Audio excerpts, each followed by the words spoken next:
And the tropics are active here as we get to the end of September. This is what it looks like on our tropical weather outlook. The board is busy. Gabrielle heading out, and it is a post-tropical system now. A rapidly strengthening Humberto, and then a tropical wave that is likely going to move over the Bahamas soon, and it is likely to develop. Let's start with Hurricane Humberto. It's officially a Category 1 right now. It is rapidly strengthening, though. We do not have a plane in there to get the observations, so we're relying on these satellite observations. But it is a very impressive picture on satellite. One thing that we have noticed very recently is how quickly the eye has developed and cleared out. So this is a very, very much strengthening system. Great outflow. Where is this going? Well, it's likely close to major hurricane status, and that is what it's going to stay at most likely as it moves off to the north and west.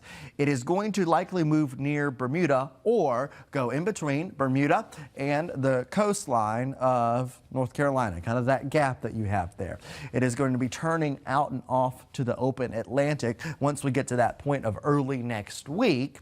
That's Tuesday, 9 a.m. that you see there, winds of 120 miles per hour, starts to turn out to see it's getting picked up by an upper level trough.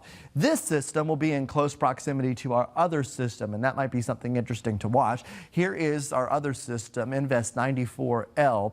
This one has a high chance of development. We are expecting this thing to develop, and it's been looking a little more organized. Look at the proximity between these two. What is going to happen with 94L? Well, it's going to move over the Bahamas, could organize gradually there.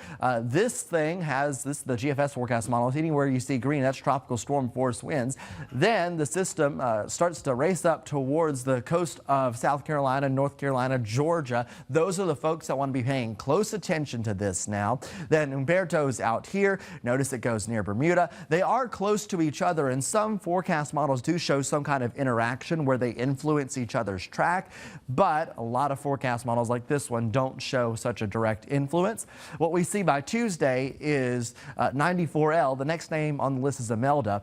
That one is inland and dissipated. Then you have Humberto, which is continuing to move off to the north and east as a significant storm and eventually gets itself all the way over to Europe. So that's a tropical situation. No tropical threats for us locally over the next 7 to 10 days.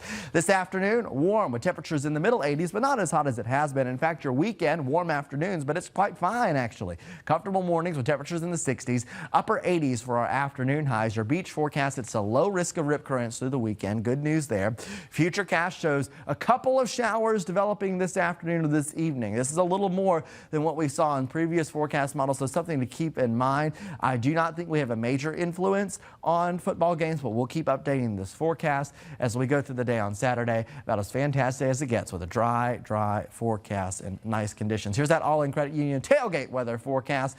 You can see comfortable, clearing, generally drier conditions, only around a 20% chance of a shower. We'll keep you updated, of course, on that. Here's that 7-day outlook. Dry conditions look to continue as we get into October.